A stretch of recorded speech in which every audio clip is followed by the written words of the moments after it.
आजचा दौरा साताऱ्याला होता. दादांनी जागा फायनल केली, बेसिक इन्फ्रा उभा केला आणि लगेच आपली व्हिजिट बुक केली होती. मग गेल्यानंतर आपण डिटेलमध्ये चर्चा केली की काय काय तिथे करायचं. तर सरांचं प्लॅनिंग होतं की व्हेज नॉनव्हेजचं रेस्टॉरंट आपल्याला तिथे करायचं आहे आणि त्याचबरोबर जोडीला पुढं स्नॅक्सही करायचं आहे. मग त्या संदर्भात आपण आता जे इन्फ्रा झालेला होता तर त्यामध्ये आपण व्हेज नॉनव्हेज कशा प्रकारे सिच्युएट करतो, वास्तूमध्ये आपण सगळ्या गोष्टी बसवायचा पूर्णपणे प्रयत्न केला आणि त्यांना किचनचं लोकेशन काढून दिलं, एंट्रन्सचं लोकेशन काढून दिलं.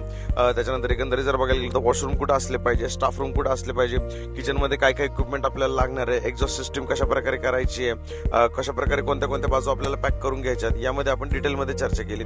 सिटिंग एरिया किती होतोय, किती टेबल लागणार आहे, किती खुर्च्या लागणार आहे, इंटिरियर आर्किटेक्ट याबद्दल त्यांच्यासोबत त्यांना काम करायचं नव्हतं बजेट इश्यू असल्यामुळे. मग आपल्याला आपल्या पद्धतीने कशा प्रकारे काम करता येईल त्या पद्धतीने मग आपण त्यांना काही गोष्टी सजेस्ट केल्या. कलर्स, थीम वगैरे कोणते कोणते वापरायचे, खाली फरशी कोणती यूज करायची, फ्रंट साईडला गार्डनिंग झालं, प्लांट्स कोणते लावायचे हे आपण त्यांना समजून सांगितलं. मेन्यूमध्ये काय काय ठेवायचे, प्राइसिंग कशी असली पाहिजे, फूड कॉस्ट कशी वर्कआउट करतात, या सगळ्या गोष्टींमध्ये आपण डिटेलमध्ये त्यांना गाईड केलं. स्नॅक सेंटरचं किती आपलं मोठं करायचं आहे तो स्टेप बाय स्टेप आपण नंतर करू असं मी त्यांना सजेस्ट केलं, कारण त्यासाठी फंड्स बऱ्यापैकी चांगले रिक्वायर्ड लागतात आणि चांगलं केलं तर ते लोक ब्रेकफास्टला थांबतात.